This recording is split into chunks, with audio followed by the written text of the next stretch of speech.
Hello friends, welcome back to my channel. இன்றைக்கி நம்ம என்ன பார்க்க போகிறோம்னு பார்த்தீங்கன்னா 9th சாப்டர் பார்க்க போகிறோம். 9th யூனிட்டில் ஆப்ரேஷன்ஸ் ரிசர்ச் தான் பார்க்க போகிறோம். லீனியர் ப்ரோக்ராமிங்னா என்னென்னு ஃபஸ்ட் பார்க்கலாம்.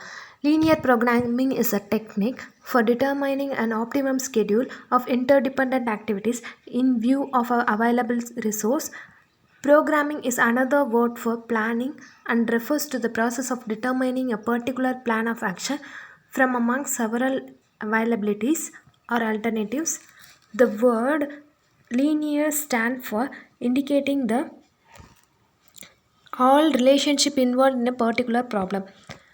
Linear programming is generally used in solving maximization, sales or profit, minimization, cost problem with subject to certain assumptions. Putting in the formal way, linear programming is maximization or minimization of a linear function of variables subject to the constraint of linear inequalities.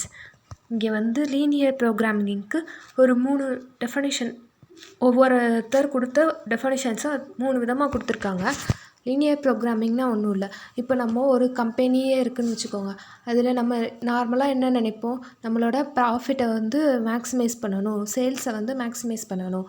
அதே மாதிரி நம்ம பண்ணுற செலவு காஸ்ட்டெல்லாம் வந்து minimise பண்ணணும் அப்படின்னு நினைப்போம்.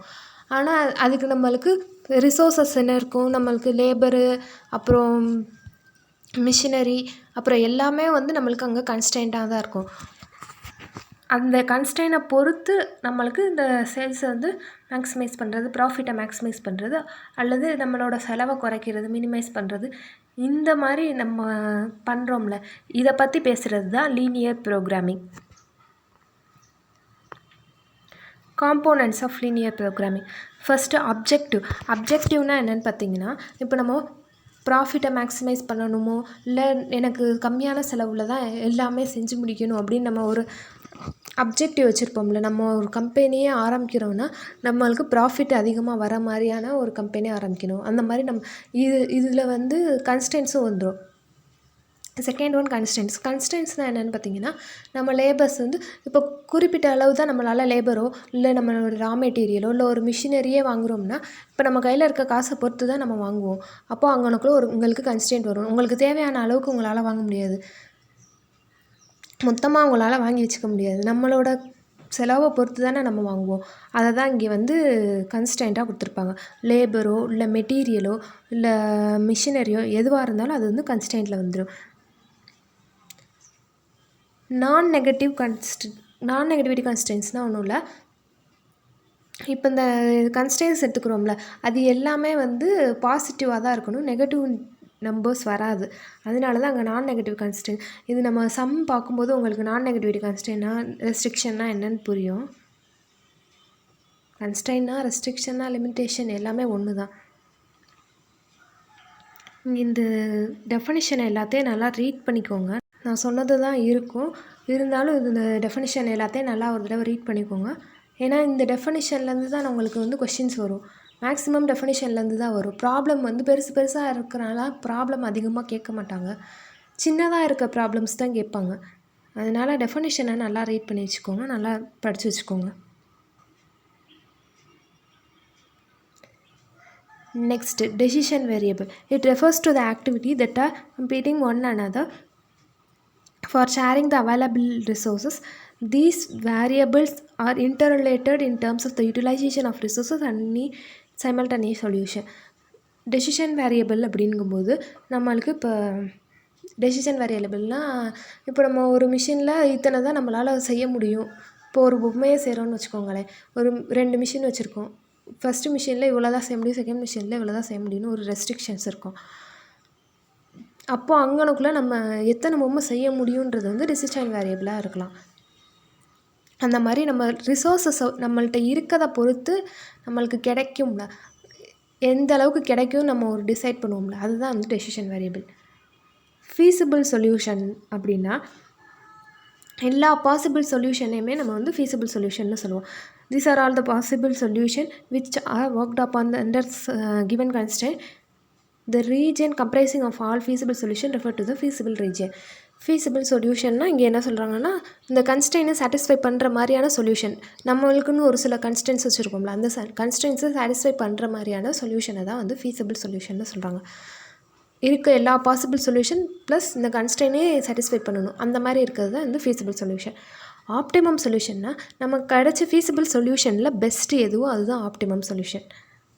இப்போ நம்ம feasible சொல்யூஷன்ஸ் நிறையா கிடைக்கும்னு சொன்னேன்ல, அந்த feasible சொல்யூஷன் இருக்க அந்த ரீஜனை வந்து feasible ரீஜன்னு சொல்லுவோம். இது வந்து கிராஃபிக்கல் மெத்தடில் பார்த்தீங்கன்னா உங்களுக்கு புரியும். அப்போது நான் உங்களுக்கு நல்லா தெளிவாக சொல்கிறேன். நெக்ஸ்ட்டு போவோம். General form of the LPP. Linear ப்ரோக்ராமிங்கோட ஜென்ரல் ஃபார்மேட் என்னன்னு பார்க்கலாம். இப்போது நார்மலாகவே ஒரு லீனியர் ப்ரோக்ராமிங் எடுக்கிறோம்னா நம்மளுக்கு ஃபஸ்ட்டு அதுக்கு ஒரு வேரியபிள்ஸ் வேணும். இந்த x1 x2 இந்த மாதிரி ஆன வேரியபிள்ஸ் நம்மளுக்கு ஃபஸ்ட்டு வேணும். அது எல்லாமே நான் நெகட்டிவிட்டி கண்டிஷனை சாட்டிஸ்ஃபை பண்ணணும். எல்லாமே greater than or equal to 0வாக தான் இருக்கணும். இப்போது உங்களுக்கு மேக்ஸிமைஸோ மினிமைஸோ ப்ராஃபிட்டை மேக்ஸிமைஸ் பண்ணுறதுனால மேக்ஸிமைஸ் பண்ணலாம். மினிமைஸுங்கும் போது உங்களுக்கு காஸ்ட்டை மினிமைஸ் பண்ணுற மாதிரியான ப்ராப்ளமுக்கு மினிமைஸ் போட்டுக்கலாம். மேக்ஸிமைஸுன்னு நீங்கள் எடுத்துக்கிட்டிங்கன்னா z equal to summation j equal to 1 to n cj xj இந்த ஃபார்மேட்டில் இருக்கும். அதாவது c1 x1 + c2 x2 + etcetera + cn xn இந்த மாதிரியான ஃபார்மேட்டில் தான் z இருக்கும். சப்ஜெக்ட் டு த கன்ஸ்டன்ஸ், நம்மளோட கன்ஸ்டன்ஸை பொறுத்து அப்படிங்கும்போது கன்ஸ்டன்ஸ் எந்த மாதிரியான ஃபார்மேட்டில் இருக்கும்னா summation j equal to 1 to n aij xj <= bi i equal to 1 to m. இங்கே எப்படி இருக்குன்னா a11 x1 + a12 x2 + a அப்படியே எக்ஸெட்ரா a1n xn <= b1. அடுத்து a21 x1 + a22 x2 + etcetera + a2n xn அந்த மாதிரியான ஃபார்மேட்டில் இருக்கும். <= b2 அந்த மாதிரி இருக்கும். இது மாதிரி m டேர்ம்ஸ் வரைய வரும். i வந்து m வரையா இருக்கனால m டேர்ம்ஸ் வரைய வரும். நீங்கள் இந்த ஏஐஜியை மட்டும் ஒரு மேட்ரிக்ஸாக நீங்கள் எழுதுனீங்கன்னா m × n மேட்ரிக்ஸாக இருக்கும். இங்கே மேக்ஸிமைஸுன்றதுனால இங்கே எனக்கு <= வருது. Formation of a linear problem. ஒரு ப்ராப்ளமை எப்படி நம்மளுக்கு ஒரு கதை மாதிரி கொடுத்துருக்காங்கன்னு வச்சுக்கோங்க. நம்ம இந்த மாதிரி மிஷினரி இருக்குது, இவ்வளோ இருக்குன்றதை எல்லாமே சொல்லிட்டாங்கன்னா அதில் இருந்து நம்ம எப்படி எல்பிபி சம்முக்கு ஏற்றாப்புல நம்ம அந்த சம்மை ஃபார்மேஷன் பண்ணுறதுன்றது தான் இங்கே ஸ்டெப்ஸ் கொடுத்துருக்காங்க. ஃபஸ்ட்டு என்ன கொடுத்துருக்காங்க, இந்த decision variable of the problem are noted. நம்மளுக்கு டெசிஷன் வேரியபிள் என்னன்றதை ஃபஸ்ட்டு கண்டுபிடிக்கணும். செகண்ட் அப்ஜெக்டிவ் ஃபங்க்ஷன் மேக்ஸிமைசேஷனாக மினிமைசேஷனான்றதை கண்டுபிடிக்கணும். Next the other conditions of the problem such as resources limitations. Next கன்ஸ்டன்ஸை கண்டுபிடிக்கணும். அதுதான் வந்து தேர்ட் ஸ்டெப்பு. கன்ஸ்டன்ஸ் வந்து ஈக்குவேஷனாக இன்இக்வாலிட்டிஸாக எழுதணும். ஈக்குவேஷனாகவும் எழுதலாம், இன்இக்வாலிட்டிஸாகவும் எழுதலாம். நம்மளுக்கு கொடுத்துருக்க கன்ஸ்டன்ட்டை பொறுத்து ஈக்குவேஷனாக இன்இக்வாலிட்டியாகவும் வரும். நெக்ஸ்ட்டு நான் நெகட்டிவிட்டி கன்ஸ்டன்ட். லாஸ்ட்டாக வந்து நான் நெகட்டிவிட்டி கன்ஸ்டன்ட். இந்த கன்ஸ்டன்ட் எல்லாமே வந்து நான் நெகட்டிவாக இருக்கணுன்ற மாதிரி சொல்லுவோம். இந்த மாதிரி ஒரு ஃபார்மேட்டில் நம்ம எழுதுறது தான் வந்து லீனியர் ப்ரோக்ராமிங். அந்த ஃபார்மேட்டை பாருங்கள். இப்போது z equal to c1 x1 + c2 x2 + cn xn இந்த ஃபார்மேட்டில் இருக்கும். நம்ம எல்பிபி ப்ராப்ளம் பார்த்தோம்ல அதுதான். அடுத்து a11 x1 + a12 x2 + etcetera + a1n xn <= இருக்கலாம், ஈக்குவல் இருக்கலாம், <= இருக்கலாம், b1 இருக்கும். மூணில் எது வேணாலும் இருக்கலாம். அதனால தான் இங்கே மூணையுமே ப்ராக்கெட்டில் கொடுத்துருக்காங்க. இந்த மாதிரியான ஃபார்மேட்டில் இருக்கும். Here the constraints can be inequality <= or greater than or equal even in the form of the equation ஈக்குவல்ட்டாகவும் இருக்கலாம் இந்த கன்ஸ்டன்ஸ் எல்லாம். ஆனால் இந்த x1 x2 இது எல்லாமே வந்து உங்களுக்கு நான் நெகட்டிவிட்டியை இது பண்ணணும். x1 x2 x3 etcetera xn எல்லாமே வந்து <= or 0வாக இருக்கணும். <= 0ன்ற கண்டிஷனை சாட்டிஸ்ஃபை பண்ணணும். இந்த x1 x2 xn இந்த எல்லா x1 x2 xnனும் <= 0வாக இருக்கணும். Next matrix form. இதை வந்து மேட்ரிக்ஸ் ஃபார்மில் எப்படி எழுதலாம், இதை வந்து cxன்னு எழுதலாமா. cன்றது c1 c2 cn வரைய உள்ள நம்பர்ஸை வந்து cன்னு எழுதலாம். xன்றது இந்த x1 x2 எக்ஸெட்ரா xn வரைய எழுதலாம். அடுத்து இந்த a11லேருந்து amn வரைய இருக்குல்ல, இந்த ஏவை மட்டும் எடுத்துக்கோங்க, அதாவது எக்ஸோட கோஎஃபிஷியண்ட்டை மட்டும் எடுத்துக்கோங்க. அதை வந்து ஏன்னு நம்ம மேட்ரிக்ஸில் டினோட் பண்ணுறோம். அப்படி டினோட் பண்ணோம்னா இது வந்து அப்ஜெக்டிவ் ஃபங்க்ஷனாக இருக்கும், இது வந்து கன்ஸ்ட்ரெயினாக இருக்கும், கான்ஸ்டன்ட் ஈக்குவேஷன். இங்கே பாருங்கள், எக்ஸ் வந்து x1 x2 extra xn, C வந்து c1 c2 எக்ஸட்ரா cn வரையும் இருக்கும். பி வந்து இந்த பி தான், இந்த பி இருக்குல்ல, இதுதான் B, b1 b2 extra bm வரைய. ஏன்றது நான் சொன்னேன்ல, இந்த a11லேருந்து இந்த எல்லாமே சேர்த்து amn வரைய இதை தான் ஏன்னு எடுத்துருக்கோம். இதுதான் மேட்ரிக்ஸ் ஃபார்மேட்டு. லீனியர் ப்ரோக்ராமிங் ப்ராப்ளமுக்கு மேட்ரிக்ஸ் ஃபார்மேட்டு. லீனியர் ப்ரோக்ராமிங் ப்ராப்ளமை ஷார்ட்டாக எல்பிபின்னு சொல்லுவோம். இப்போ ஒரு எக்ஸாம்பிள் பார்ப்போம். A manufacturer produces 2 types of models, M1 and M2. Each model of type M1 requires 4 hours of grinding, 2 hours of polishing, whereas each model of type M2 requires 2 hours of grinding and 5 hours of polishing. The manufacturers have 2 grinders and 3 polishers. Each grinder works 40 hours a week. Each polishers work 60 hours a week. The profit on M1 model is ₹3 and M2 model is ₹4. Whatever is produced in a week is sold in the market.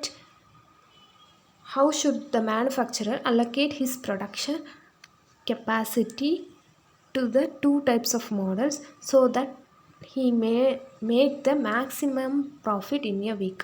இங்கே question என்ன, maximum profit. அப்போ இது வந்து maximisation கண்டுபிடிக்கணும். நம்மளுக்கு இதை பார்த்தோன்னே தெரிஞ்சிருச்சு, objective function maximisation. First decision variable என்னன்னு பார்க்கலாம். டெசிஷன் வேரியபிள் என்ன, இங்கே என்ன கேட்குறாங்க, ஃபஸ்ட்டு என்ன கொடுத்துருக்காங்கன்றதை பார்ப்போம். ஒரு கம்பெனி மேனுஃபேக்சரர் வந்து ஒரு டைப் ஆஃப் இதை வந்து ப்ராடக்டை வந்து ப்ரொடியூஸ் பண்ணிகிட்டு இருக்காங்க.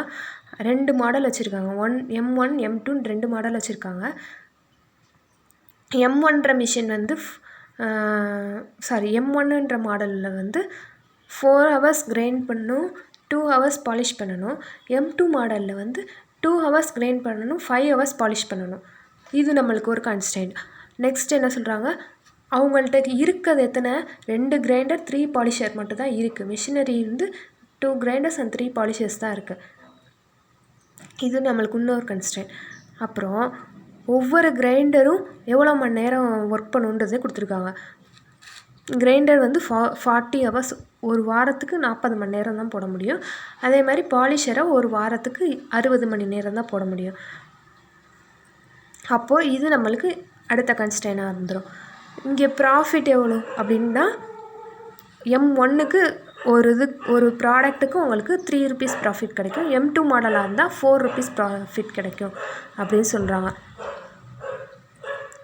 ஒரு வாரத்துக்கு அவங்க என்ன செய்கிறாங்களோ அதை அப்போவே மார்க்கெட்டில் விற்றுருவாங்களாம். அப்படி விற்கும்போது அவங்களுக்கு மேக்ஸிமம் ப்ராஃபிட் கிடைக்கிற மாதிரி நம்ம விற்கணும் அப்படின்னு சொல்லுவாங்க. அப்போ இங்கே டெசிஷன் வேரியபிள் என்ன எடுக்கிறோன்னா, x1 x2ன்றது number of units of M1 M2. M1 M2 நம்ம எவ்வளோ ப்ரொடியூஸ் பண்ணணுன்றதை தான் நம்ம இங்கே டெசிஷன் வேரியபிளாக எடுக்கிறோம். அப்ஜெக்டிவ் ஃபங்க்ஷன் பார்த்தாலே தெரிஞ்சது, மேக்ஸிமம் ப்ராஃபிட்டுன்னு கொடுத்துட்டாங்க. அப்போ மேக்ஸிமைசேஷன் ப்ராப்ளம். அப்போ நம்ம மேக்ஸிமம்னு எடுக்கணும். மேக்ஸிமம் இஸ் ஈக்குவல் டு நம்மளுக்கு ப்ராஃபிட் M1க்கு எவ்வளோ ப்ராஃபிட் கிடைக்குது, ஒரு பொருளுக்கு, அதாவது ஒரு ப்ராடக்ட்டுக்கு உங்களுக்கு M1ல் ஒரு ப்ராடக்ட்டுக்கு ₹3 கிடைக்கிது, M2ல் ஒரு ப்ராடக்ட்டுக்கு ₹4 கிடைக்கிது.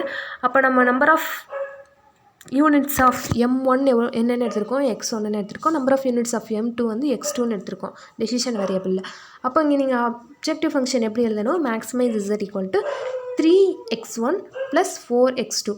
அதாவது x1ன்றது நம்ம எவ்வளோ அந்த வாரத்துக்கு ப்ரொடியூஸ் பண்ணுறோன்றது, x2ன்றது அந்த வாரத்துக்கு நம்மளால் ப்ரொடியூஸ் பண்ணுற M2 மாடல். அப்போ நம்மளுக்கு ப்ராஃபிட் எவ்வளோ கிடைக்கும்னு பார்த்தீங்கன்னா 3x1 + 4x2. இந்த இசட்டை வந்து நம்ம மேக்ஸிமைஸ் பண்ணணும், அதுதான் நம்மளுக்கு அப்ஜெக்டிவ். நெக்ஸ்ட்டு கன்ஸ்ட்ரெயின்ட் என்னென்னா, நம்மளுக்கு எவ்வளோ மணி நேரம் வந்து இந்த கிரைண்டரும் பாலிஷரும் நம்மளுக்கு எவ்வளோ மணி நேரம் வந்து M1 மாடலுக்கும் M2 மாடலுக்கும் வேணுன்றதை தான் ஃபஸ்ட்டு கன்ஸ்ட்ரெயினாக பார்த்தோம். இந்த M1 மாடலுக்கு 2 மணி நேரம் வந்து கிரைண்டரும் 4 மணி நேரம் கிரைண்டிங்கும் 2 hours பாலிஷிங்கும் வேணும். இதுவே M2 மாடலுக்கு 2 hours கிரைண்டிங்கும் 5 hours பாலிஷிங்கும் வேணும். அதுதான் வந்து நம்மளுக்கு ஃபஸ்ட்டு கன்ஸ்ட்ரெயின்ட். ஃபஸ்ட்டு கிரைண்டிங் மட்டும் பார்ப்போம். கிரைண்டிங் கன்ஸ்ட்ரெயின்ட் பார்த்திங்கன்னா M1 மாடலுக்கு 4 hours வேணும், M2க்கு 2 hours வேணும். அப்போது 4 into x1, x1ன்றது number of units of M1, அதனால் 4x1 + 2x2 less than or equal to 80. இங்கே நம்ம ஏன் 80 போடுறோன்னா, இங்கே என்ன கொடுத்துருக்காங்க, கிரைண்டரோட அவைலபிலிட்டி எவ்வளோ, நம்மளுக்கு 2 கிரைண்டர்ஸ் தான் இருக்குது. அதை ஒரு வாரத்துக்கு எவ்வளோ நேரம் யூஸ் பண்ணணும்னு சொல்லியிருக்காங்க.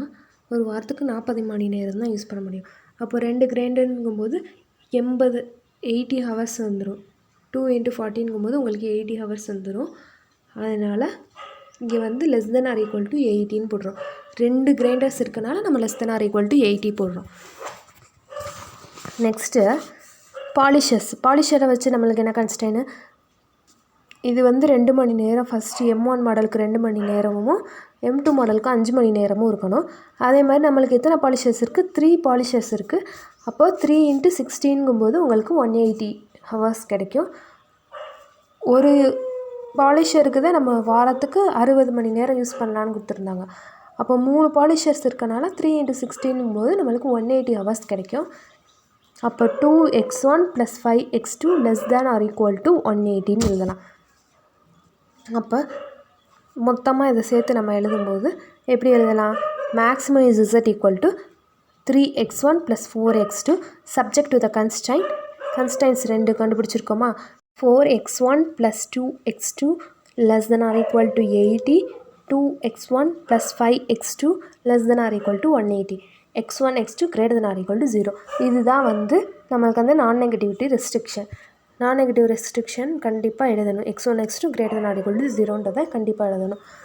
இதுதான் நம்மளுக்கு LPP ஃபார்மேட். இப்போ ஒரு சம் இந்த மாதிரி கொடுத்தாங்கன்னா அது நம்ம எப்படி LPP ஃபார்மேட்டில் ஃபார்மேஷன் பண்ண தெரியணும். லீனியர் ப்ரோக்ராமிங் ப்ராப்ளமாக அதை எப்படி மாற்றுறதுன்றது தெரியணும். நம்ம அந்த ப்ராப்ளமாக இந்த மாதிரி மாற்றிருக்கோம். இது மட்டும்தான் ஆன்சர். இந்த 4 லைன் தான் இந்த கொஷினுக்கான ஆன்சர். இதை கண்டுபிடிக்கிறதுக்கு தான் நம்ம இந்த ஸ்டெப்பெல்லாம் பண்ணோம். இது எல்லாமே எழுத தேவையில்ல, இது மட்டும் எழுதினாலே போதும். உங்களுக்கு ஆப்ஷனில் இது மட்டும்தான் கொடுப்பாங்க. நெக்ஸ்ட்டு இன்னொரு சம் அதே மாதிரி மாடலில் பார்த்துருவோம். A person requires 10, 12 and 12 units of chemicals A, B, C respectively. A வந்து 10, B வந்து 12, C வந்து 12 units for his garden. A liquid product contains 5, 2 and 1 units of A, B and C respectively per jar.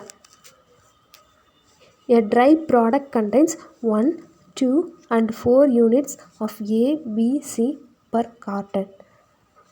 If the liquid product sells for ₹3 per jar and dry product sells ₹2 per carton, what should be the number of jars that need to be purchased in order to bring down the cost and meet the requirements? இங்கே என்ன சொல்கிறாங்க, first objective function என்னன்னு பார்க்கலாம். Question என்ன, what should be the number of jars that need to be purchase in order to bring down the cost and meet the requirement. இங்கே நம்மளுக்கு பார்த்தாலே தெரியுது, காஸ்ட்டு கம்மியான காஸ்ட்டில் நம்ம எத்தனை ஜார்ஸ் வாங்க முடியும்னு கேட்குறாங்க. அப்படிங்கும்போது நம்மளுக்கு காஸ்ட்டை மினிமைஸ் பண்ணுறது. அப்போ மினிமைசேஷன் ப்ராப்ளம். அப்ஜெக்டிவ் ஃபங்க்ஷன் வந்து minimisation problem. Next decision variable number of unit of dry and liquid products. Liquid product எவ்வளோ, ட்ரை ப்ராடக்ட் எவ்வளோன்றது தான் x1 x2வாக இருக்கும் டெசிஷன் வேரியபிள். அப்போ minimise z equal to 3x1 + 2x2ன்னு இருக்குமா. ஏன் 3x1 2x2, லிக்விட் ப்ராடக்டை செல் பண்ணிங்கன்னா ₹3 உங்களுக்கு ப்ராஃபிட் கிடைக்கும். இதுவே ட்ரை ப்ராடக்ட் செல் பண்ணிங்கன்னா ₹2 ப்ராஃபிட் கிடைக்கும். அதனால் உங்களுக்கு ஆப்ஜெக்டிவ் ஃபங்க்ஷன் வந்து minimise z equal to 3x1 + 2x2ன்னு கிடைக்கும். கன்ஸ்ட்ரெயின்ஸ் பார்க்கலாம். இப்போது ஒரு பர்சனுக்கு நம்மளுக்கு ஃபஸ்ட் என்ன சொல்லியிருக்காங்க, ஒரு பர்சனுக்கு வந்து 10, 12 and 12 யூனிட்ஸ் ஆஃப் கெமிக்கல் தேவை அப்படின்னு சொல்லியிருக்காங்க. இப்போ நம்ம லிக்விடை வந்து ஜாரில் தான் இது பண்ண முடியும். அப்போ ஜாரில் நம்மளால் எவ்வளோ யூனிட்ஸை வந்து கவர் பண்ண முடியும்னு பார்த்தீங்கன்னா, லிக்விடாக இருந்ததுன்னா 5 யூனிட்ஸ் ஏவும் 2 யூனிட்ஸ் பியும் 1 யூனிட் சியும் நம்மளால் ஒரு ஜாரில் ஃபில் பண்ண முடியும்னு சொல்கிறாங்க. இதுவே ட்ரை ப்ராடக்ட்டை வந்து காட்டனில் பண்ணும்போது அது வந்து ஏ ப்ராடக்டாக இருந்தால் 1 யூனிட்டை தான் வந்து ஒரு காட்டனில் பண்ண முடியும். அதே மாதிரி 2 யூனிட்ஸ் வந்து பி 4 யூனிட்ஸ் வந்து சியாக இருக்கும். இங்கே இதுதான் வந்து கன்ஸ்டன்ட். இப்போது 5 யூனிட்ஸும் 1 யூனிட்டும் ஏக்கு, ஆனால் நம்மளுக்கு நீட் என்ன 10 யூனிட்ஸ் தான். அப்போ அதனால் 5x1 + x2 ≥ 10, 10 விட கூட இருக்கலாம் அப்படின்னு சொல்கிறாங்க. நெக்ஸ்ட்டு 2x1 + 2x2 ≥ 12 இருக்கும். Next 1x1 + 4x2 ≥ 12. இதுதான் வந்து 3 கன்ஸ்டன்ட்ஸ். அப்போ நம்மளுக்கு எல்பிபி என்ன ஃபார்மெட்டில் இருக்கும்? Minimise z = 3x1 + 2x2 subject to 5x1 + x2 ≥ 10, 2x1 + 2x2 ≥ 12, x1 + 4x2 ≥ 12, x1 and x2 ≥ 0 இருக்கும். இதுதான் நம்மளுக்கு எல்பிபி. Next graphical method. கிராஃபிக்கல் மெத்தடில் எப்படி சால்வ் பண்ணலான்னு பார்க்கலாம். இப்போ கொஷின் என்ன? Minimise z = 20x + 10y subject to x + 2y ≤ 40, 3x + y ≥ 30, 4x + 3y ≥ 60. இதுதான் கொஷின். இப்போ அந்த கொஷினை வந்து நீங்கள் இது first equation, second equation, third equation constants ஆஃப்லாம் எடுத்துக்கோங்க. இப்போ ஃபஸ்ட் ஈக்குவேஷனில் எக்ஸுக்கு பதில் 0 போட்டிங்கன்னா ஒய் வந்து 20 கிடைக்கும், ஒய்க்கு பதில் 0 போட்டிங்கன்னா எக்ஸ் வந்து 40 கிடைக்கும். அதே மாதிரி செகண்ட் ஈக்குவேஷனில் எக்ஸுக்கு பதில் 0 போட்டிங்கன்னா ஒய் 30 கிடைக்கும், ஒய்க்கு பதில் 0 போட்டிங்கன்னா எக்ஸ் வந்து 10 கிடைக்கும். அதே மாதிரி தான் தேர்ட் ஈக்குவேஷனில் 0,20 and 15,0ன்னு நம்மளுக்கு 2 பாயிண்ட் கிடைக்கும். அப்போ டோட்டலாக நம்மளுக்கு மூணு ஈக்குவேஷனுக்கும் பாயிண்ட்ஸ் கிடச்சிருது. இந்த பாயிண்ட்ஸை ஃபஸ்ட்டு ப்ளாட் பண்ணுறோம்.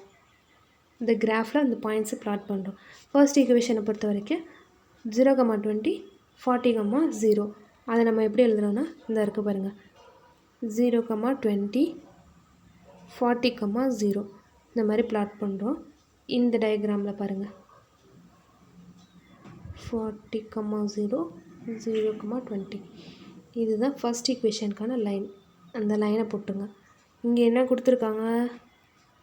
கன்ஸ்டன்ட்டில் லெஸ் தென் ஆர் ஈக்குவல் டுனா உள் கூடி ஷேட் பண்ணணும். இந்த மாதிரி உள் கூடி ஷேட் பண்ணணும். இங்கே ஷேட் பண்ணியிருக்கோமா? உள் கூடி ஷேட் பண்ணணும் லெஸ் தென் ஆர் ஈக்குவல் டுனா. அதனால் இந்த ஏரியா ஃபுல்லாக நான் வந்து ஷேட் பண்ணியிருக்கேன். இந்த ஏரியா ஃபுல்லாக. நெக்ஸ்ட்டு செகண்ட் ஈக்குவேஷன் என்ன? 0,30, 10,0. 10,0 இங்கே இருக்குது, 0,30 இங்கே இருக்குது. இது என்னது? ≥. இப்போ ≥ வெளிக்கூடி ஷேட் பண்ணணும். இந்த மாதிரி வெளிக்கூடி ஷேட் பண்ணணும். அதனால் இந்த லைனுக்கு, இந்த செகண்ட் லைன் இருக்குல்ல, இந்த லைனுக்கு வெளிக்கூடி நான் ஷேட் பண்ணியிருக்கேன். இந்த இடம் ஃபுல்லாகவே வந்துடும், எல்லா இடமும் வரும். வெளிக்கூடி ஷேட் பண்ணியிருக்கோம். Next third equation 0,20, 15,0. 0,20 இந்த இருக்குது, 15,0, 0,20. இந்த லைன் இதுதான் தேர்ட் லைன். இதுவும் வந்து ≥ வெளிக்கூடி ஷேட் பண்ணியிருக்கோம். ≥ கன்ஸ்டன்ட், அதனால் வெளியில் ஷேட் பண்ணியிருக்கோம். இப்போது இங்கே நம்மளுக்கு ஃபீஸிபிள் ரீஜியன் நம்ம டெஃபினிஷனில் பார்த்தோம்ல, ஃபீஸிபிள் சொல்யூஷன்ஸ் எல்லாம் இருக்கிறது தான் ஃபீஸிபிள் ரீஜியன். இந்த மூணுமே மெர்ஜார இடம் தான் வந்து நம்மளுக்கு ஃபீஸிபிள் ரீஜியன். அந்த இடத்துக்குள்ளே தான் உங்களுக்கு ஃபீஸிபிள் சொல்யூஷன்ஸ் இருக்கும். இந்த மூணுமே இங்கே ஒன்று ப்ளாட் பண்ணியிருக்கோம், இங்கே ஒன்று பண்ணியிருக்கோம், இங்கே ஒன்று பண்ணியிருக்கோம்ல, இது மூணு மெர்ஜார ஒரு இடம். அந்த இடம் தான் ஃபீஸிபிள் ரீஜியன். இங்கே மெர்ஜார இடம் எது? இந்த இடம் தானே, இந்த ABCD இந்த இடம் தான் வந்து மூணுமே மெர்ஜ் ஆகும். இந்த இடத்துல பார்த்தீங்கன்னா உங்களுக்கு இந்த செகண்ட் ஈக்குவேஷனில் உள்ளது வராது. இந்த இடத்துல வெறும் ஃபஸ்ட்டு மட்டும்தான் வரும். இந்த இடத்துல உங்களுக்கு ஃபஸ்ட் ஈக்குவேஷன் வராது. அது மாதிரி ஒவ்வொரு இடம் இருக்கும். இந்த இடம் மட்டும்தான், இந்த 4 பாயிண்ட் இருக்குல்ல, இந்த 4 பாயிண்ட்டும் ஜாயிண்டாக அந்த ரீஜன் தான் உங்களுக்கு ஃபீஸிபிள் ரீஜன். அந்த இடத்துல தான் மூணுமே வந்து மெர்ஜார இடம். 3 ரீஜனும் மெர்ஜார இடம். அதனால் அதுதான் வந்து ஃபீஸிபிள் ரீஜன். இப்போ அந்த பாயிண்ட்ஸ் எல்லாம் கண்டுபிடிக்கணும். இங்கே பார்த்தாலே தெரிஞ்சது 15,0, இது வந்து 40,0. ஆனால் இந்த ரெண்டுக்கும் நம்மளால் கண்டுபிடிக்க முடியாது. அப்போ ஃபஸ்ட்டு நம்ம சி பாயிண்ட் எந்தெந்த லைன் இன்டர்செக்ட் ஆகையில நம்மளுக்கு சி பாயிண்ட் கிடைக்குதுன்னு பாருங்கள். ஃபர்ஸ்ட் லைன், இது வந்து first line, C point touch ஆகிறது ஃபர்ஸ்ட் லைனையும் செகண்ட் லைனையும் டச் ஆகிறதுனால first day second day solve பண்ணால் சி பாயிண்ட் கிடைக்கும். ஏ அண்ட் பி நார்மலாகவே கிடைச்சிருது. சி பாயிண்ட் கிடைக்கிறதுக்கு நம்ம first day second day solve பண்ணணும். ஃபர்ஸ்ட் ஈக்குவேஷனாகவே எடுத்துக்கோங்க, இன்இக்வாலிட்டியாக எடுக்க வேணாம், ஈக்குவேஷனாகவே எடுத்துக்கோங்க. ஃபர்ஸ்ட் ஈக்குவேஷன் செகண்ட் ஈக்குவேஷன் எடுத்துக்கிறோம். இது சால்வ் பண்ணுறதுக்கு ஃபர்ஸ்ட் ஈக்குவேஷனை 3ஆல் மல்டிப்ளை பண்ணி இங்கே எழுதியிருக்கேன். சால்வ் பண்ணிங்கன்னா y = 18 கிடைக்கிது. அதை கொண்டு வந்து ஃபர்ஸ்ட் ஈக்குவேஷனில் போட்டோம்னா x = 4 கிடைக்கிது. அப்போ C வந்து 4,18. நெக்ஸ்ட்டு டிக்கு பாருங்கள். இந்த டி பாயிண்ட்டு எந்தெந்த ரெண்டு லைனு செகண்ட் அண்டு தேர்ட் லைனை இன்டர்செக்ட் ஆகிற பாயிண்ட் தான் டி. அப்போ செகண்ட் அண்ட் தேர்டை நம்ம சால்வ் பண்ணணும். செகண்ட் அண்ட் தேர்டு சால்வ் பண்ணிங்கன்னா எக்ஸ் வந்து 6 கிடைக்கிது. அதை கொண்டு வந்து இதில் சப்ஸ்டியூட் பண்ணால் ஒய் வந்து 12 கிடைக்கிது. அப்போ டியோட பாயிண்ட் வந்து 6,12. இந்த சால்வ் பண்ணுற மெத்தட்லாம் உங்களுக்கு தெரியும்னு நினைக்கிறேன். நார்மல் எலிமினேஷன் மெத்தட் தான், ஆல்ரெடி எல்லா சம்லேயும் பார்க்குறது தான். அதனால தான் நான் இந்த மெத்தடை சொல்லாமல் டைரெக்டாக ஆன்சர் மட்டும் சொல்லிகிட்டு இருக்கேன். உங்களுக்கு மெத்தட் தெரியும்னு நினச்சி தான் நான் போகிறேன். உங்களுக்கு வேணும்னா சொல்லுங்கள், நான் அடுத்த வீடியோவிலேருந்து இந்த மெத்தடே சேர்த்து சொல்கிறேன். நெக்ஸ்ட்டு ஏபிசிடி அந்த 4 பாயிண்ட் உள்ளது தானே ஃபீஸிபிள் ரீஜன். அந்த பாயிண்ட்ஸ் எழுதிக்கோங்க. இந்த பாயிண்ட்ஸில் இசட்டோட வேல்யூஸ் கண்டுபிடிக்கிறோம். 15,0ன்னு போடும்போது இசட்டில் கொண்டு போய் போடுங்க. 20x + 10y எக்ஸுக்கு பதிலாக 15ம் ஒய்க்கு பதிலாக 0வும் போடுறோம். அப்படி சப்ஸ்டியூட் பண்ணோம்னா நம்மளுக்கு என்ன கிடைக்கிது? 300 கிடைக்கிது. அதுதான் இங்கே இசட் வேல்யூ ஆஃப் இசட்டில் எழுதியிருக்கோம். நெக்ஸ்ட் பி 40,0 போடும்போது நம்மளுக்கு என்ன கிடைக்கிது? 800 கிடைக்கிது. அது இங்கே எழுதியிருக்கோம். நெக்ஸ்ட்டு சி வந்து 4,8, எக்ஸுக்கு பதிலாக 4ம் ஒய்க்கு பதிலாக 18ம் போட்டிங்கன்னா உங்களுக்கு 260 கிடைக்கிது. நெக்ஸ்ட்டு டி 6,12 சப்ஸ்டியூட் பண்ணும்போது 240 கிடைக்குது. நம்மளுக்கு கொஷின் என்ன? Minimisation problem. கொஷின் வந்து மினிமைசேஷன் ப்ராப்ளம். நம்மளுக்கு கிடைச்ச ஃபீஸிபிள் ரீஜியனில் உள்ள கார்னர் பாயிண்ட்ஸ் தான் நம்ம எடுத்திருக்கோம். இந்த கார்னர் பாயிண்ட்ஸில் எடுத்த இது எல்லாமே வந்து உங்களுக்கு ஃபீஸிபிள் சொல்யூஷன்ஸ். இந்த ஃபீஸிபிள் சொல்யூஷனில் பெஸ்ட்டு மினிமம் வேணும் நம்மளுக்கு. அப்ஜெக்டிவ் ஃபங்க்ஷன் வந்து மினிமம்ன்றனால இதில் பெஸ்ட்டு மினிமம் இது டி தான். அப்போ இந்த டி பாயிண்ட்டுன்றது தான் வந்து உங்களுக்கு ஆப்டிமம் சொல்யூஷன். 6,12 இருக்குல்ல, இதுதான் உங்களுக்கு optimum solution. Minimum value of Z என்ன? 240. ஆப்டிமம் சொல்யூஷன் என்னன்னு கேட்டால் x = 0, y = 12. x = 6, y = 12ன்ற இந்த டி பாயிண்ட் தான் உங்களுக்கு ஆப்டிமம் சொல்யூஷன். இது எல்லாமே ஏபிசிடி இது எல்லாமே உங்களுக்கு ஃபீஸிபிள் சொல்யூஷன்ஸ். அதில் ஆப்டிமம் இது பெஸ்ட் எதுவோ அதுதான். மினிமைசேஷன் ப்ராப்ளம்ன்றனால மினிமம் எடுத்திருக்கோம், டி தான். அதனால் அது வந்து ஆப்டிமம் சொல்யூஷன். நெக்ஸ்ட் இன்னொரு சம் பார்க்கலாம். A company makes 2 types of hats. Each hat A needs twice as much labor time as B. Then it can be made about 500 hats per day. The market limit daily sales of hat A and hat B to 150 and 250 hats. The profit on hat A and hat B are rupees 8 and 5 respectively. Solve graphically to get the optimum solution. இங்கே optimum solution கண்டுபிடிக்க சொல்லியிருக்காங்க graphical method use பண்ணி. First நம்மளுக்கு இந்த மாதிரி கொடுத்துருந்தா அதை first LPP ஃபார்மெட்டில் எழுத தெரியும். எல்பிபி ஃபார்மெட்டில் நம்ம எழுதினோம்னா இப்போ இங்கே எக்ஸ் ஒய்ன்றது number of units of type A ஹேட்டும் டைப் பி ஹேட்டுன்னு எடுத்துக்கிறோம். அப்போ மேக்ஸிமைஸ் இசட் = 8x + 5yன்னு கிடைக்கும். ஏன்னா இங்கே ப்ராஃபிட் வந்து 8 rupees and 5 rupeesன்றனால மேக்ஸிமைஸ் இசட் = ப்ராஃபிட்டை மேக்ஸிமைஸ் பண்ணுறோம் 8x + 5y. Subject to 2x + y less than or equal to 500. ஏன் இங்கே 2x + y less than or equal to 500 போடுறோம்? இங்கே என்ன கொடுத்துருக்காங்க? ஏ வந்து 2 மடங்கு அதிக லேபர் டைம் யூஸ் பண்ணுவோம் பியை காட்டிலும் அப்படின்னு சொல்லியிருக்காங்க. அதனால் பிக்கு 1ம் ஏக்கு 2வும் கொடுத்துருக்கோம். 2x + y less than or equal to 500. 500 ஏன்னா ஒரு நாளைக்கு 500 ஹேட்ஸ் தான் பண்ணணும், அதனால 500. Next X greater than or equal to 150. இங்கே எக்ஸுக்கு ஹேட் ஏக்கு 150 வரை தான் இது பண்ணணும்னு சொல்லியிருக்காங்க, ஹேண்ட் பிக்கு 250 சொல்லியிருக்காங்க. அதனால் X greater than or equal to 150 and Y greater than or equal to 250. X Y greater than or equal to 0 இருக்கணும். இது வந்து எல்பிபி எழுதிட்டோம். இப்போ இதுக்கு நம்ம கிராஃபிக்கல் மெத்தடில் சொல்யூஷன் கண்டுபிடிக்க போகிறோம். இப்போ இந்த ஃபர்ஸ்ட் ஈக்குவேஷன் இருக்குல்ல, first equation, second equation, third equation எடுத்துக்கோங்க. இந்த ஃபர்ஸ்ட் ஈக்குவேஷனை நீங்கள் சால்வ் பண்ணிங்கன்னா எக்ஸுக்கு 0, ஒய்க்கு வேல்யூ, அடுத்து ஒய்க்கு 0, எக்ஸுக்கு வேல்யூ கண்டுபிடிச்சிங்கன்னா 0,500 அண்டு 250,0 கிடைக்கும். இங்கே டேரெக்டாக வந்து எக்ஸ் ஈக்குவல் டு 150 வந்துடும், ஒய் ஈக்குவல் டு 250 வந்துடும். அதனால் 150,0 0,215 கிடச்சிரும். இப்போ நம்ம லைன் போடலாம். லைன் போட்டிங்கன்னா 0,500 0,500 இந்த இடம், அடுத்து 250,0ங்கும் போது 250,0, நெக்ஸ்ட்டு 150,0ங்கும் போது இப்படி போகும் லைன், இந்த மாதிரி ஸ்ட்ரெயிட் லைனாக போகும். இது இந்த பாயிண்ட் தான் வந்து 150,0. அடுத்து 250 0,250 இந்த பாயிண்ட் வந்து இந்த டி, இதுவும் வந்து உங்களுக்கு ஸ்ட்ரெயிட் லைனாக போகும். ஏன்னா 0,250ன்றனால இந்த ஸ்ட்ரெயிட் லைனாக போகும். இங்கேயும் அதே மாதிரி ஸ்ட்ரெயிட் லைனாக போகும். இது மட்டும் தான் கிராஸ் லைனாக வருது. இங்கே நான் ஒன்று தப்பாக சொல்லிட்டேன். இங்கே வந்து market limit of daily sales of hat A and hat B வந்து 150 அண்ட் 250 கொடுத்துருக்காங்க. நம்மளுக்கு சேல்ஸ் வந்து லிமிட் எவ்வளோ கொடுத்துருக்காங்க, 150 அண்ட் 250 கொடுத்துருக்காங்க. அப்போ இங்கே எனக்குள்ள greater than or equal to வராது, less than or equal to வரும். இந்த ரெண்டு இடத்துலையும் இந்த இடத்துல மாற்றிக்கோங்க, ரெண்டுமே வந்து less than or equal to. ஏன்னா இங்கே லிமிட்டே வந்து உங்களுக்கு 150 அண்ட் 250 கொடுத்துருக்காங்க. அப்போ மேக்ஸிமமே வந்து உங்களுக்கு 150 அண்ட் 250 தான் இருக்கணும். அப்போ இந்த இடத்துல less than or equal to simple வரும். நான் மாற்றி greater than or equal to simple எழுதி வச்சுருக்கேன், அதை மட்டும் மாற்றிக்கோங்க. நெக்ஸ்ட்டு இப்போ ஃபஸ்ட்டு இந்த லைனுக்கு பார்ப்போம். ஃபஸ்ட் லைனுக்கு பார்ப்போம். ஃபர்ஸ்ட் லைனுக்கு உங்களுக்கு ரீஜன் என்ன வரும், லெஸ் than or equal toன்றனால உள்ளே ஷேட் பண்ணுவோம். உள்ளே ஷேட் பண்ணிங்கன்னா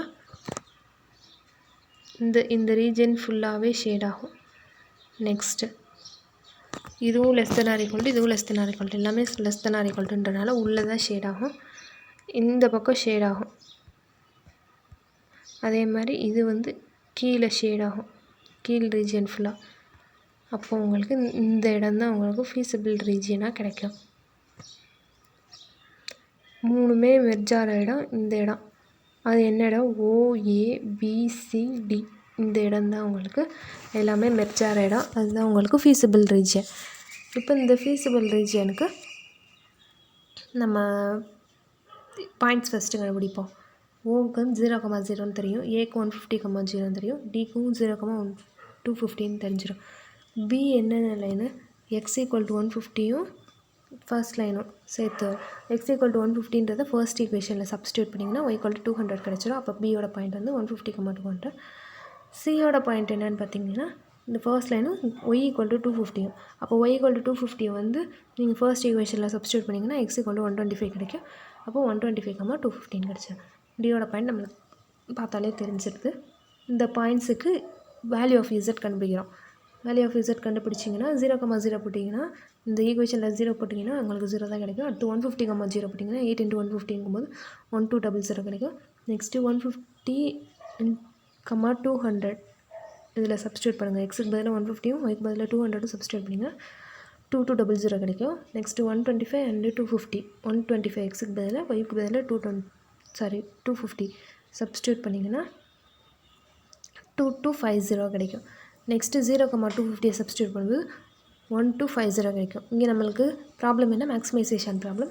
அப்போ சின்ற பாயிண்டில் தான் உங்களுக்கு மேக்ஸிமம் வேல்யூ கிடைக்கிது. அப்போ அதுதான் வந்து உங்களுக்கு ஆப்டிமம் சொல்யூஷன். இது எல்லாமே உங்களுக்கு ஃபீஸிபிள் சொல்யூஷன்ஸ். ஆப்டிமம் சொல்யூஷன் வந்து சின்ற பாயிண்ட் தான் ஆப்டிமம் சொல்யூஷன். அப்போது company should produce 125 hats of type A and 250 hats of type B in order to get maximum profit of ₹2250. Next definitions. General linear programming problem. நார்மலாக ஒரு linear programming problem என்ன மாதிரியான ஃபார்மேட்டில் இருக்கும்.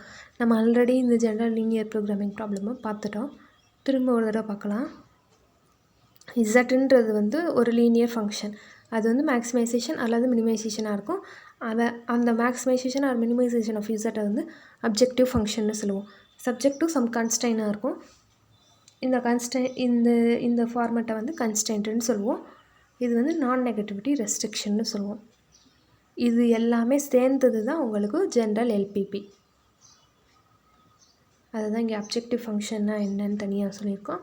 கன்ஸ்ட்ரைன்னா என்ன, நான் நெகட்டிவ் ரெஸ்ட்ரிக்ஷன்னா என்ன, சொல்யூஷன்னா என்னென்னா இதுக்கு நம்மளுக்கு ஒரு சொல்யூஷன் கிடைக்கும். x1 x2 எக்ஸட்ரா xnன்னு n சொல்யூஷன்ஸ். ஏன்னா n வேரியபிள்ஸ் இருக்கனால n சொல்யூஷன்ஸ் வரும். இந்த n டப்பில் வந்து சொல்யூஷனாக வரும்.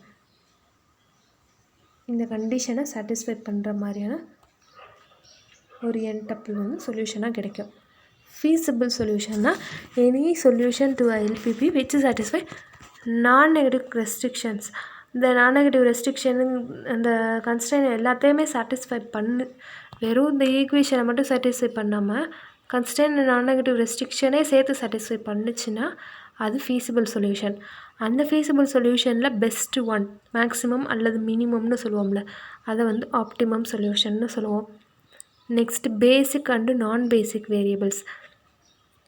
Given a system of m linear equation with n variables m less than n, any solution which is obtained by solving m variables keeping the remaining n minus m variables 0 is called basic solution. இங்கே என்ன சொல்ல வராங்கன்னா ஒன்றும் இல்லை. இப்போ நம்மளுக்கு m linear equation இருக்கும், ஆனால் n வேரியபிள்ஸ் இருக்கும். m வந்து என்னை விட கம்மியாக இருக்குதுன்னு வச்சுக்கோங்க. அப்போ நம்மளுக்கு சொல்யூஷன் கண்டுபிடிக்கும்போது m வேரியபிள்ஸ், அதாவது m ஈக்குவேஷன் தான் இருக்கனால நம்மளுக்கு m வேரியபிள்ஸ்க்கு தான் உங்களுக்கு சொல்யூஷன் கிடைக்கும். பேலன்ஸ் இருக்க அந்த n மைனஸ் m வந்து 0ன்னு நம்ம எடுத்துக்கிட்டு தான் நம்ம செய்ய முடியும். அந்த மாதிரி எடுத்துக்கிட்டு செய்கிற இந்த சொல்யூஷனுக்கு பேர் தான் பேசிக் சொல்யூஷன். அந்த m வேரியபிள்ஸ் இருக்குல்ல, அதை தான் வந்து பேசிக் வேரியபிள். அந்த பேலன்ஸ் இருக்க இந்த n மைனஸ் m வேரியபிள்ஸ் இருக்கும்ல, அதை வந்து நான் பேசிக் வேரியபிள்ஸ்ன்னு சொல்லுவோம். Next, basic feasible solution. A basic feasible solution is a basic solution which also satisfies the condition in which all basic variables are non-negative. Non-negativity condition satisfy பண்ணுற மாதிரியான basic solutions வந்து basic feasible solution சொல்லுவோம். Next, basic feasible solution வந்து ரெண்டு type இருக்குன்னு சொல்கிறாங்க. Non-degenerate and degenerate. A non-degenerate basic feasible solution is a basic feasible solution which has exactly m positive. அதாவது none of the basic variables is 0. Basic variable எதுவுமே 0 ஆகாமல் m positive values உங்களுக்கு கிடச்சிதுன்னா அது நான் degenerate. Suppose m positive value கிடைக்காம ஏதாவது 1 0 வந்துட்டாலுமே அது வந்து டீஜென்ரேட்டுன்னு வந்துடும்.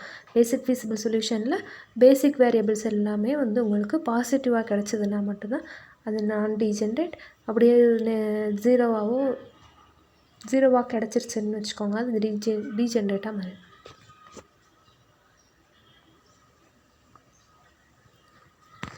Unbounded solution.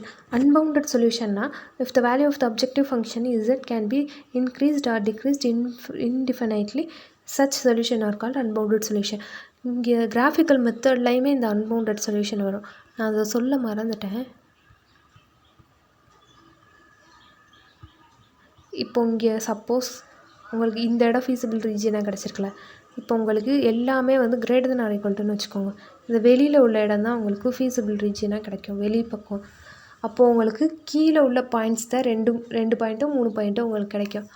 அதில் உங்களுக்கு இந்த கண்டிஷன், இந்த மினிமைஸ் இசட்டோ மேக்ஸிமைஸ் இசட்டோ அப்ஜெக்டிவ் ஃபங்க்ஷனோட கண்டிஷனை சாட்டிஸ்ஃபை பண்ணுற மாதிரி உங்களுக்கு சொல்யூஷன் கிடச்சிதுன்னா அங்கே உங்களுக்கு சொல்யூஷன் இருக்குதுன்னு அர்த்தம்.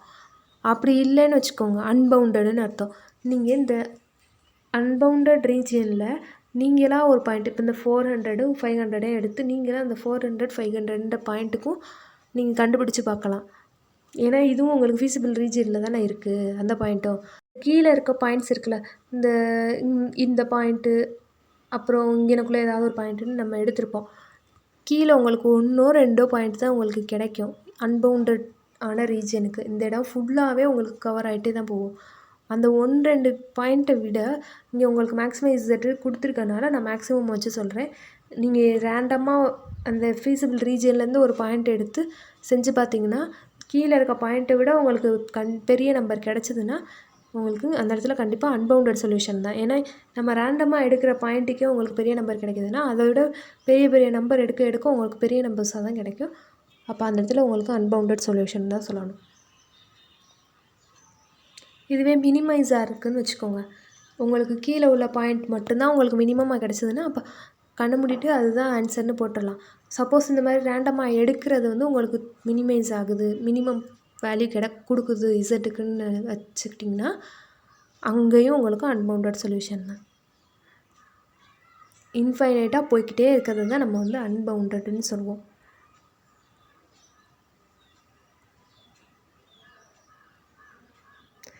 Next characteristic of standard form. இப்போ ஸ்டாண்டர்ட் ஃபார்ம்னா என்ன, கெனானிக்கல் ஃபார்ம்னா என்னென்னு பார்க்கலாம். ஸ்டாண்டர்ட்னாலே உங்களுக்கு ஈக்குவல் டு வரும்ன்றதை ஞாபகம் வச்சுக்கோங்க. கெனானிக்கல்ன்றது வந்து நான் என்னன்றதை சொல்கிறேன். ஃபஸ்ட்டு ஸ்டாண்டர்ட் ஃபார்மில் அப்ஜெக்டிவ் ஃபங்க்ஷன் வந்து எப்போயுமே மேக்ஸிமைசேஷன் டைப்பாக இருக்கணும். அப்ஜெக்டிவ் ஃபங்க்ஷன் மேக்ஸிமைசேஷன் டைப்பாக இருக்கணும். கன்ஸ்ட்ரெயின் எல்லாமே ஈக்குவேஷன் ஃபார்மெட்டில் எழுதணும். RHS ஆஃப் கன்ஸ்ட்ரெயின் வந்து நான் நெகட்டிவாக இருக்கணும், அதாவது இந்த நான் நெகட்டிவ் ரெஸ்ட்ரிக்ஷனை சாட்டிஸ்ஃபை பண்ணணும். நெக்ஸ்ட்டு ஆல் வேரியபிள்ஸாக நான் நெகட்டிவ், எல்லா வேரியபிள்ஸும் வந்து உங்களுக்கு நான் நெகட்டிவாக இருக்கணும். RHSஸும் நான் நெகட்டிவாக இருக்கணும், எல்லா வேரியபிள்ஸும் நான் நெகட்டிவாக இருக்கணும். கன்ஸ்ட்ரெயினோட ரைட் ஹேண்ட் சைடு, அதாவது இந்த ஈக்குவல்ட்டுக்கு இந்த சைடு இருக்கும்ல, அதாவது ரைட் சைடு இருக்கிறத வந்து நான் நெகட்டிவாக இருக்கணும், B1 B2. அதே மாதிரி இந்த X1 X2 எடுக்கிறோம்ல, இதுவும் உங்களுக்கு நான் நெகட்டிவாக இருக்கணும். இப்படி இருந்ததுன்னா அந்த ஃபார்மெட் தான் ஸ்டாண்டர்ட் ஃபார்மெட். நெக்ஸ்ட்டு கனானிக்கல் ஃபார்ம்னா இப்போ மேக்ஸிமைசேஷன் எடுத்திங்கன்னா உங்களுக்கு கன்ஸ்ட்ரெயின் ஃபுல்லாக வந்து less than or equal to டைப்பாக இருக்கணும். மேக்ஸிமம் அப்ஜெக்டிவ் ஃபங்க்ஷன் மேக்ஸிமமாக இருந்தால் கன்ஸ்ட்ரெயின் ஃபுல்லாக லெஸ் தென் ஆர் ஈக்குவல்ட்டாக இருக்கணும். அதே மாதிரி எக்ஸை எல்லாமே நான் நெகட்டிவாக இருக்கணும்.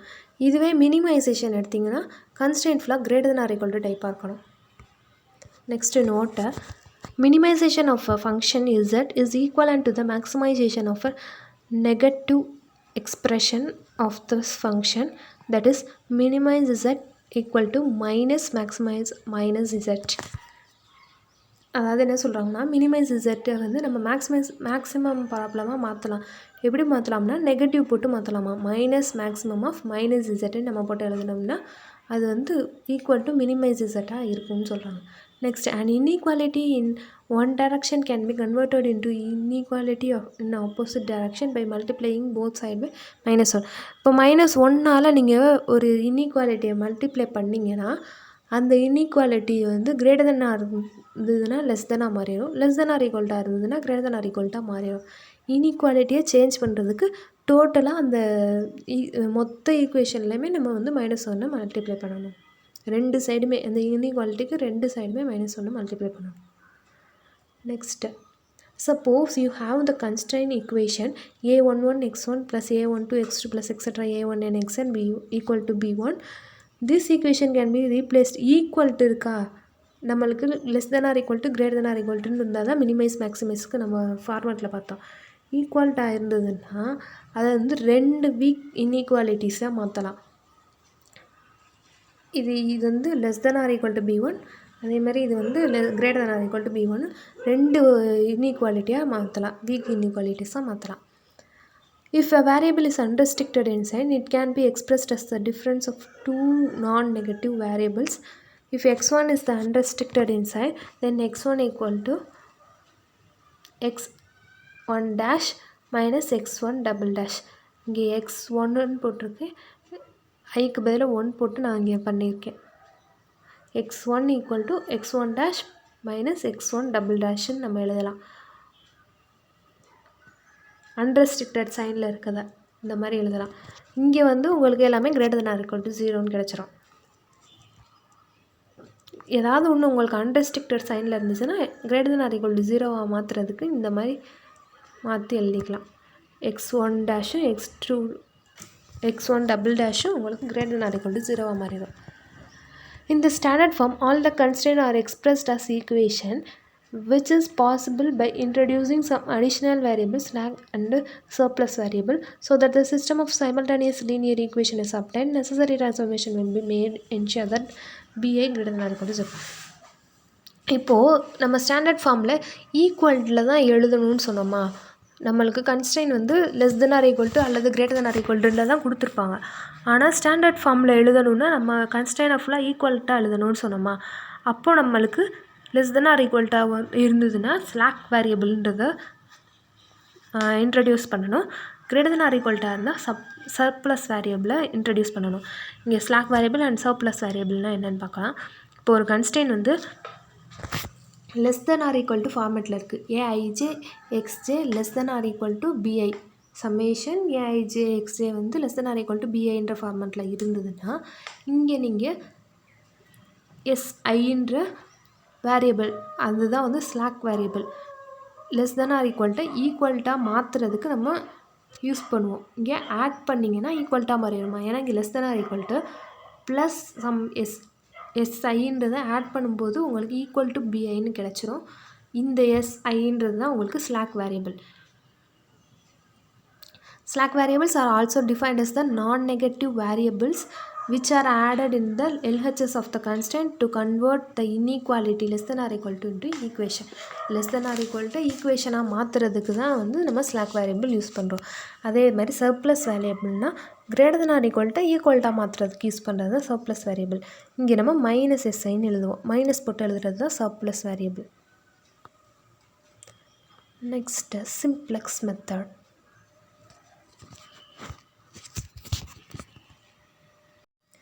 இந்த வீடியோ கொஞ்சம் ரொம்ப பெருசாக போகிறனால இந்த சிம்ப்ளெக்ஸ் மெத்தடை வந்து நான் நெக்ஸ்ட்டு வீடியோவில் சொல்லி கொடுக்குறேன்.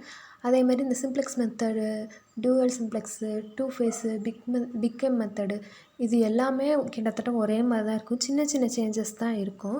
அதனால் உங்களுக்கு இந்த மாடலில் அட்லீஸ்ட் ஒரு சம்மாக சொல்லணுன்றதுக்காக இந்த சிம்ப்ளெக்ஸ் மெத்தடில் நான் ஒரே ஒரு சம் சொல்லித்தரேன். மற்ற சம்லாம் உங்களுக்கு தேவையில்லை, ஏன்னா அது எல்லாமே வந்து ரொம்ப பெருசாக தான் போகும். அதை உட்காந்து எக்ஸாம் ஹாலில் செஞ்சிங்கன்னா இந்த ஒரு சம் மட்டும் தான் உங்களால் அட்டன் பண்ண முடியும். இந்த மாதிரி பெரிய சம் வந்துச்சுன்னா ஸ்கிப் பண்ணிடுங்க. மேக்ஸிமம் இந்த மாதிரி பெரிய சம் கேட்க மாட்டாங்க. இந்த கிராஃபிக்கல் மெத்தடோ இல்லை இந்த டிரான்ஸ்போர்ட்டேஷன் ப்ராப்ளமோ இந்த மாதிரி சின்ன சின்ன சம்ஸ் தான் கேட்பாங்க. கிராஃபிக்கல் மெத்தடுமே கொஞ்சம் பெருசு தான். நீங்கள் வெறும் கிராஃப் மட்டும் போடுங்க. இந்த ஸ்டெப் பை ஸ்டெப் ஒவ்வொன்றா செஞ்சு பழகாதீங்க. கிராஃப் மட்டும் டக்குன்னு பார்த்தோன்னே போடுற மாதிரி பழகி வச்சுக்கோங்க. இந்த சிம்ப்ளெக்ஸ் மெத்தடில் ஒரே ஒரு சம் மட்டும் நடத்துகிறேன். தேங்க்ஸ் ஃபார் வாட்சிங்.